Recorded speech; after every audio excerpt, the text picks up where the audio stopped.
Hello friends, welcome to doctor Rashmi's homeopathy. Friends, आज हम बात करने वाले हैं एम्ब्लायोपिया या लेजी आइज़ के बारे में, जिसको वन आई ब्लाइंडनेस या मंद दृष्टि भी बोला जाता है। तो फ्रेंड्स, हम पूरे डिटेल में जानेंगे कि ये प्रॉब्लम क्या होती है, किन लोगों के अंदर ज़्यादा ये प्रॉब्लम देखी जाती है, इसके होने के कारण क्या होते हैं और इसका निवारण कैसे किया जा सकता है। सब कुछ हम पूरे डिटेल में जानेंगे इस वीडियो में। तो चलिए आज का टॉपिक स्टार्ट करते हैं। तो एम्ब्लायोपिया यानी लेजी आइज़ एक ऐसी कंडीशन होती है जिसमें एक आँख का जो नज़र होती है, एक आँख की जो विजन होती है वो कम हो जाती है। So there is a developmental delay in the vision of one of the eye. किसी भी आँख में हो सकता है, मोस्टली ये एक ही आँख में होता है, लेकिन बहुत सारे केसेस में दो आँख में भी हो सकती है। तो इसमें एक आँख का विजन कमज़ोर हो जाता है तो हमारा जो ब्रेन होता है वो पिक्चर्स को रीड करता है। हमारी आँखें जो भी पिक्चर्स जो भी देखती हैं उसको ब्रेन के पास भेजती हैं और ब्रेन उसको इंटरप्रेट करता है।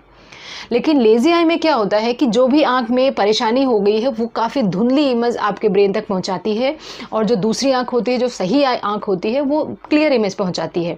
तो हमारा ब्रेन क्या करता है कि जो क्लियर इमेज उसके पास पहुंच रही है, ब्रेन के पास जो सही आँख वाला जो विजन पहुंच रही है, सही आँख वाली जो पिक्चर पहुंच रही है, उसको वो रीड करता है, और जो धुंधली इमेज पहुंचा रहे, जो लेजी आई जो है, जो धुंधली इमेज पहुंचा रही है ब्रेन के पास, उसको वो रीड नहीं करता है या उसको इग्नोर करता है।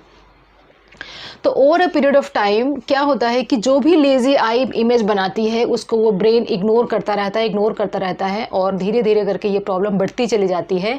और कई बार ऐसा भी हो जाता है कि जो लेजी आई होती है वो इमेज को पहुंचाना ही बंद कर देती है, मतलब ब्रेन और आई के बीच का कनेक्शन बिल्कुल ख़त्म हो जाता है। इसके कारण ब्लाइंडनेस भी हो सकती है। तो यस फ्रेंड्स, सबसे इंपॉर्टेंट बात जो मैं आपसे कहना चाहती हूँ कि जो एम्ब्लायोपिया यानी लेजी आई की प्रॉब्लम होती है ये 100% क्योरेबल है और 100% ये ब्लाइंडनेस में भी जा सकती है। सबसे ज़रूरी होता है ये जानना कि क्या क्या सिम्टम्स होते हैं, क्या क्या रीज़न होते हैं इसको डेवलप होने के। चलिए पहले हम बात कर लेते हैं रीजंस क्या क्या हो सकते हैं। तो जो एम्ब्लायोपिया की प्रॉब्लम होती है फ्रेंड्स, ये ज़्यादातर बच्चों में ही होती है। 1 से लेकर 8 साल के बच्चों में प्रॉब्लम हो सकती है। मोस्टली मेल्स में ज़्यादा ये प्रॉब्लम होती है, या जो प्री मेच्योर बच्चे होते हैं, जो टाइम से पहले पैदा हो जाते हैं, उनके अंदर भी ये प्रॉब्लम ज़्यादा होती है। तो कौन कौन सी ऐसी कंडीशंस हो सकती हैं जिसमें जो आपकी आई है वो सही इमेज आपके ब्रेन तक नहीं पहुंचा सकती है, उसी के ऊपर डिपेंड करता है कि आपको क्या कारण हो सकते हैं एम्ब्लायोपिया डेवलप करने के। जैसे अगर आंखों में स्क्विंट है, अगर आंखों में अगर तिरछापन है, टेढ़ापन है, तो उसके कारण भी सही इमेज नहीं पहुंचा पाता है। तो स्क्विंट एक बहुत बड़ा रीज़न होता है लेजी आई का। दूसरा इंपॉर्टेंट रीज़न है कि अगर बच्चे को कंजेनाइटल कैटरेक्ट की प्रॉब्लम है, मतलब जन्म से ही उसके अंदर कैटरेक्ट है, तो उसके कारण भी उसको प्रॉब्लम होती है। थर्ड पॉइंट आता है फ्रेंड्स कि अगर बहुत ज़्यादा रिफ्रैक्टिव एरर्स है, चाहे वो बहुत दूर की हाइपरमेट्रोपिया की प्रॉब्लम हो रही है या मायोपिया की प्रॉब्लम हो रही है, नज़र में बहुत ज़्यादा डिफरेंस है, उसके कारण भी एम्ब्लायोपिया की प्रॉब्लम हो सकती है। इसके अलावा एक बहुत इंपॉर्टेंट पॉइंट आता है टॉसिस। टॉसिस में क्या होता है कि आपकी जो एक पलक होती है वो काफ़ी नीचे तक रहती है, जिससे सही तरह से लाइट आँख पे नहीं पहुँच पाती है। जो सही आँख में जो सही क्वांटिटी में लाइट नहीं मिल पाती है तो आँख काफ़ी डल इमेज भेजती है ब्रेन के पास, तो उसके कारण भी एम्ब्लायोपिया होता है। इसके अलावा कई और एनाटॉमिकल और स्ट्रक्चरल रीजंस होते हैं जिसके कारण एम्ब्लायोपिया डेवलप हो सकता है। इसके अलावा कई बार जेनेटिक फैक्टर्स भी रिस्पॉन्सिबल होते हैं। तो एम्ब्लायोपिया डेवलप करने के बहुत सारे रीजंस हैं, but one of the most significant reason is squint.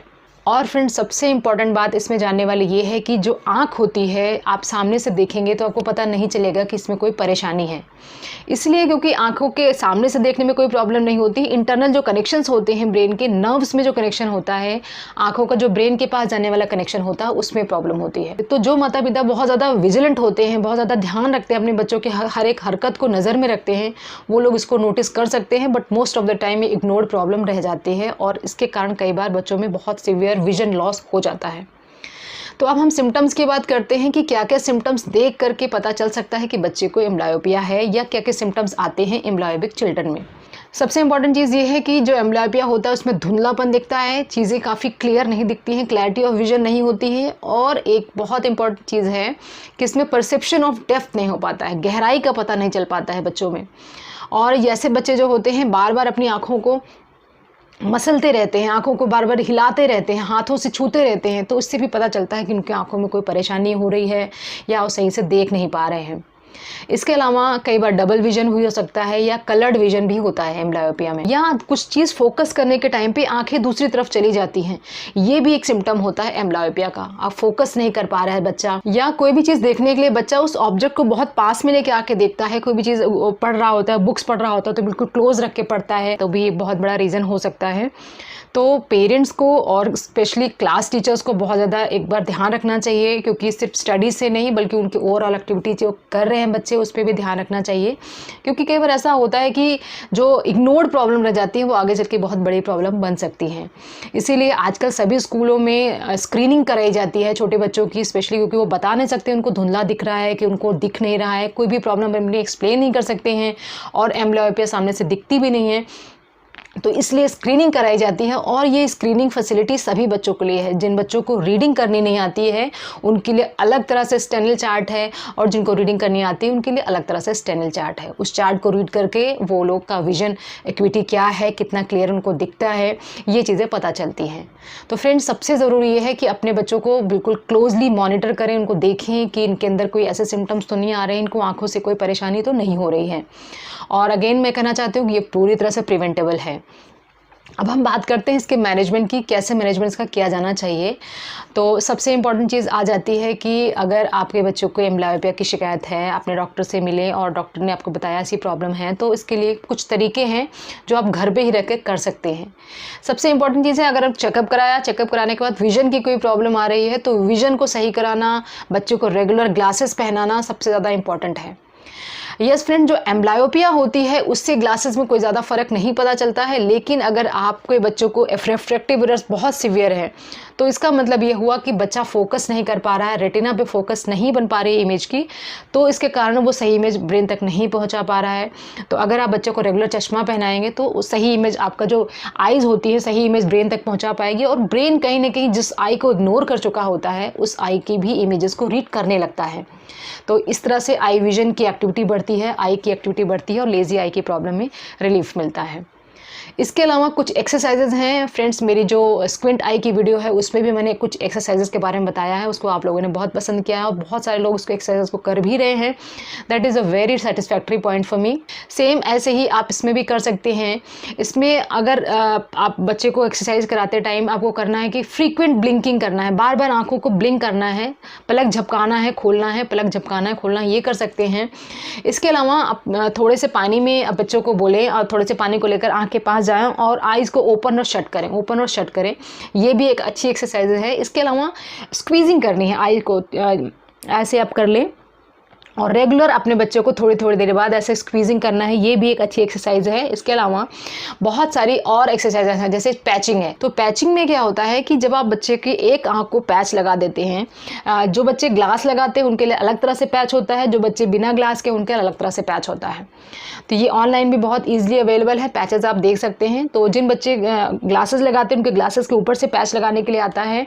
तो पैचिंग लगाने का फ़ायदा क्या होता है पहले वो जान लेते हैं।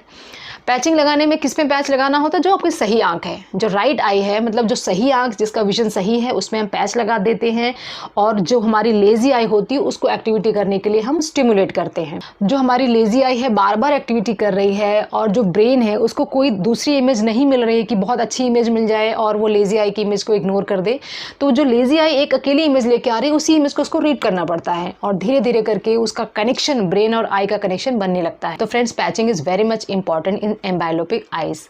तो आपको पैचिंग कराना है। यस, अगर छोटे बच्चे हैं तो डेफिनेटली वो प्रॉब्लम क्रिएट करते हैं ना, वो पैचिंग करना चाहते हैं क्योंकि उनको एक्सप्लेन करना बहुत डिफिकल्ट होता है। तो पैचिंग करने के अलग तरीके हो सकते हैं, जैसे कि बच्चे की हैबिट में आपको डाल देना है कि जब हम बाहर जाते हैं, हम पार्क में घूमने जाते हैं, गार्डन में खेलने जाते हैं, तो हम आइज़ में कवर करके जाते हैं। तो बच्चे को लगेगा कि अगर मैं पैचिंग करा लेता हूँ तो मुझे बाहर जाने को मिल सकता है, तो वो पैचिंग करा सकता है। या कहीं पर भी कोई भी एक्टिविटी आप करने जा रहे हैं तो उसमें आप पैचिंग करा के कराएं, और ये ज़रूरी है कि 2 से 6 घंटे तक अगर आप पैचिंग करा सकते हैं तो बहुत अच्छा है। और ये डिपेंड करता है कि बच्चों की एम्बाइलोपिया किस लेवल का है।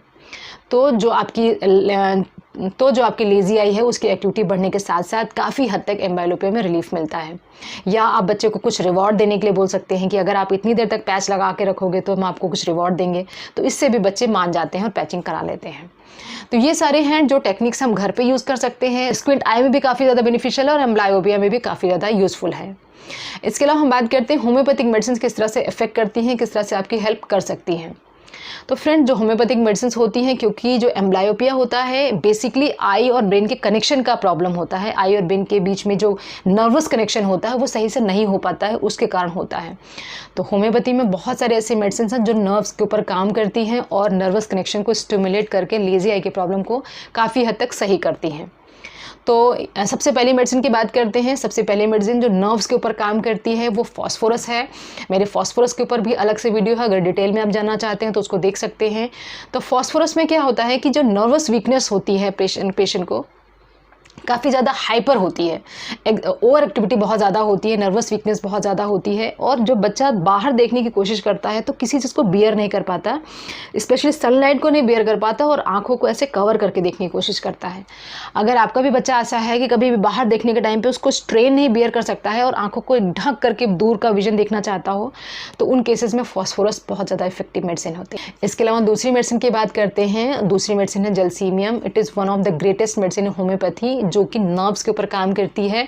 इसमें नर्वस वीकनेस बहुत ज़्यादा होती है, बॉडी की भी पैरालिसिस के लिए भी अच्छी मेडिसिन है। तो इसमें अगर आपकी जो अपर आईलिड है उसकी अगर पैरालिसिस हो रही, जिसको टॉसिस बोला जाता है या ड्रूपी आईलिड्स भी बोला जाता है, जिसमें बच्चे की आँख ही पूरी नहीं खुलती है, एक आँख पूरी खुल रही है लेकिन एक आँख आधी खुलती है, उन कंडीशन में जलसीमियम दिया जा सकता है। और जलसीमियम पूरी तरह से मसल वीकनेस, बॉडी की कहीं पे भी मसल में वीकनेस आ रही, कमज़ोरी आ रही है, पैरालिसिस आ रहा है, उनके लिए दी जाती है। तो जलसीमियम भी एम्ब्लायोपिया में बहुत ज़्यादा इफेक्टिव है। इसके अलावा थर्ड मेडिसिन की बात करते हैं। थर्ड मेडिसिन है सिक्यूटा। सिक्यूटा वेरोसा जिसका पूरा नाम है, जो कि एपिलेप्सी के केसेस में भी बहुत ज़्यादा इफेक्टिव है, क्योंकि एपिलेप्सी का भी कनेक्शन ब्रेन से होता है और इसका कनेक्शन भी ब्रेन से होता है। तो सिक्यूटा दिया जाता है जब बच्चे का एक मोमेंटरी लॉस ऑफ विजन हो जाता है, देखते देखते बिल्कुल उसको अंधेरा सा छा जाता है, या चलते चलते अचानक से उसको चक्कर आ जाता है, और जब भी वो रीडिंग करने की कोशिश करता है तो वर्ड्स काफ़ी फ्लो करते हैं, दिखते हैं आगे पीछे ऐसे होते हुए दिखते हैं। तो उन केसेस में भी सिक्यूटा काफ़ी ज़्यादा बेनिफिशियल मेडिसिन है। इसके अलावा एक और मेडिसिन आती है फ्रेंड्स, कोनियम।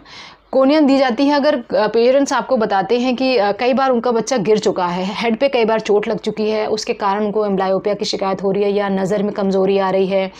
पेशेंट खुद ही आके बता देते हैं कि बच्चा 2-3 बार गिर चुका है, चोट लग चुकी है हेड पे और उसके कारण उनको प्रॉब्लम हो रही है।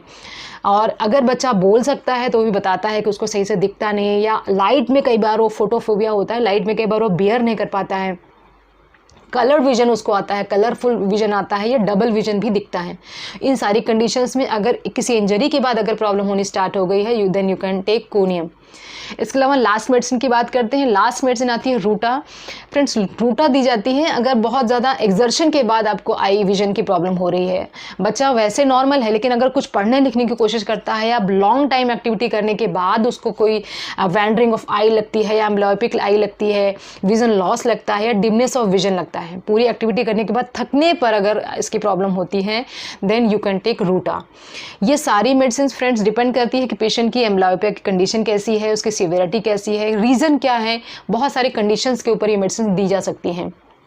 ये सारी मेडिसिन को 200 पोटेंसी में वंस अ वीक या ट्वाइस अ वीक दी जा सकती है, और ये सभी बच्चों के लिए बहुत अच्छी है क्योंकि बच्चे ऐसी मेडिसिन को बहुत इजीली ले भी लेते हैं और अच्छा इंप्रूवमेंट दिखाती है मेडिसिन लेने के बाद। तो फ्रेंड्स, ये सारी डिटेल्स थी एम्ब्लायोपिया या लेजी आइज़ के बारे में। फ्रेंड्स, आप सब इस वीडियो को ज़रूर देखें और ज़्यादा से ज़्यादा लोगों के साथ शेयर करें, क्योंकि ये एक ऐसी प्रॉब्लम है जिसको बच्चे खुद नहीं बता पाते, इसको आपको ही ऑब्जर्व करना है। और अगर आपको लगता है कि आपके बच्चे के अंदर कोई ना कोई ऐसी आंखों से रिलेटेड प्रॉब्लम है, तो आप बच्चे के क्लास टीचर से भी बात कर सकते हैं, उनको बता सकते हैं कि प्लीज़ आप ऑब्जर्व करिए कि क्लास में कैसा बिहेव करता है, कहीं बार बार ये अपनी आंखों को मलता तो नहीं है या बार बार इसकी आंखें दूर की तरफ तो नहीं जाती हैं, क्योंकि माँ बाप के साथ बच्चे थोड़ी देर ही पढ़ते हैं और टीचर के साथ ज़्यादा टाइम स्पेंड करते हैं और पढ़ने के टाइम पर ये प्रॉब्लम ज़्यादा हो जाती है। तो अगर आप टीचर के ऑब्जर्वेशन में भी रखेंगे तो काफ़ी ज़्यादा आपको हेल्प मिलेगी ये पहचानने में कि एम्ब्लायोपिया की प्रॉब्लम है या नहीं है। तो फ्रेंड्स, ये सारी इन्फॉर्मेशन थी लेजी आइज़ के बारे में। आई होप कि जो भी इन्फॉर्मेशन मैंने इस टॉपिक पे आपसे शेयर किया आपको पसंद आई होगी। अगर आपको कोई भी डाउट्स रहते हो, आप मुझसे कुछ पूछना चाहते हो या आपकी कोई सजेशन हो तो मुझे कमेंट बॉक्स में लिख सकते हैं, मैं उसका रिप्लाई करती रहती हूँ। तो फ्रेंड्स, अगर आपको वीडियो अच्छी लगी हो तो वीडियो को लाइक ज़रूर करें, अपने फ्रेंड्स और फैमिली के साथ भी शेयर करें, मेरे चैनल को सब्सक्राइब कर लें अगर अभी तक आपने नहीं किया हो। Wishing you very good health. Thanks for watching.